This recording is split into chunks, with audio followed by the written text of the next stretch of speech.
Tiga pedagang pecah belah keliling ditangkap Satres Narkoba Polresta Bengkulu.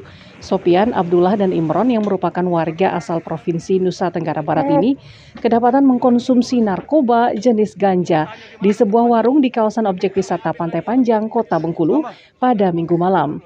Tidak hanya menemukan satu paket ganja sisa pakai dari penggeledahan ini, polisi juga menyita barang bukti satu paket lainnya di dalam boks mobil yang disembunyikan oleh ketiga pelaku. Kepada polisi, mereka mengaku ganja tersebut mereka dapat dari Provinsi Nangroh Aceh Darussalam yang sengaja mereka beli untuk dikonsumsi sendiri.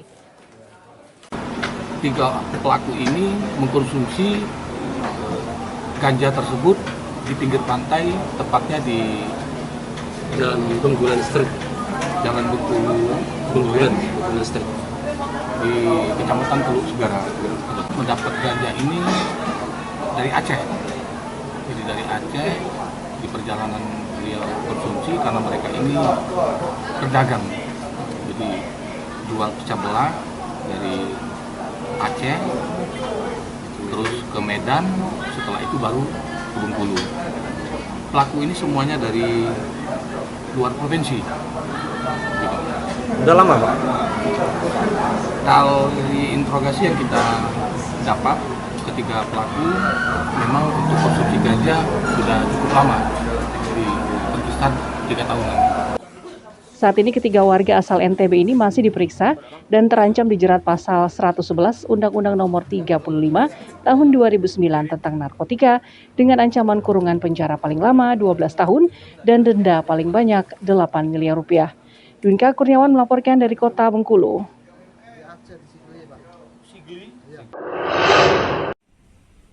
Dua mantan pejabat Bank Tabungan Negara BTN wilayah Bengkulu berinisial DA dan ZU ditetapkan sebagai tersangka kasus dugaan kredit macet program kredit Yasagria atau KYG senilai 10 miliar rupiah oleh Kejaksaan Negeri Bengkulu.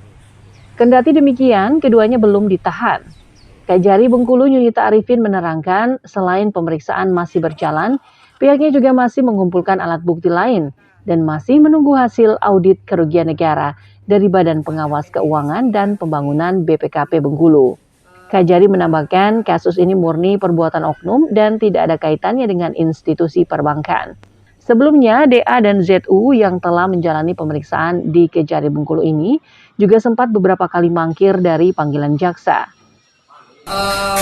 Perkembangan perkara mengenai pemberian kredit kepada PT Rizky Pabite itu kita sekarang itu sudah menetapkan 2 tersangka, terus kemudian juga telah mengajukan perhitungan kerugian keuangan negara dan semuanya sampai ini sedang proses. Ada saksi-saksi yang kita juga panggil, baik dari saksi-saksi dari pihak pemberi kredit dan kemudian saksi-saksi daripada penerima kredit. Oke, tersangka dari siapa dulu?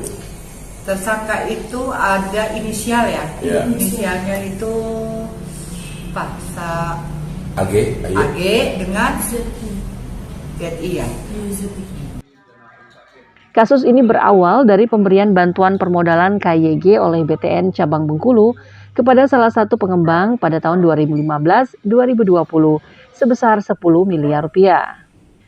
Bantuan tersebut digunakan pengembang membangun puluhan unit rumah di lahan seluas 5 hektar. Namun dalam perjalanan kredit bantuan tersebut macet dan lahan seluas 5 hektar tersebut dijual pengembang ke pihak lain sehingga menimbulkan kerugian negara.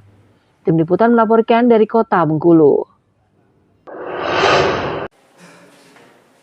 Seorang mantan kepala desa di Kabupaten Seluma menangis di hadapan majelis hakim saat berlangsung sidang dengan agenda pembacaan nota pembelaan di Pengadilan Negeri Bengkulu pada Selasa siang. Sambil beberapa kali menyeka air matanya, Sukirman 56 tahun mantan kepala desa Batu Tugu Kecamatan Talo ini menyesali perbuatannya. Dalam pembelaannya ia mengatakan tidak ada niatan untuk korupsi. Hal ini murni karena rendahnya pengetahuannya dan perangkat desa lainnya dalam mengelola dana desa, sehingga menimbulkan kerugian negara. Selain Sukirman, 2 perangkatnya juga menjalani persidangan yang sama, yakni mantan kepala dusun dan kaur keuangan. Sebelumnya Sukirman dituntut oleh JPU dengan pidana penjara selama 2 tahun 6 bulan dan dibebani uang pengganti sebesar 12 juta rupiah. Kuasa hukum terdakwa mengatakan kasus ini murni karena minimnya pengetahuan kliennya tentang administrasi keuangan.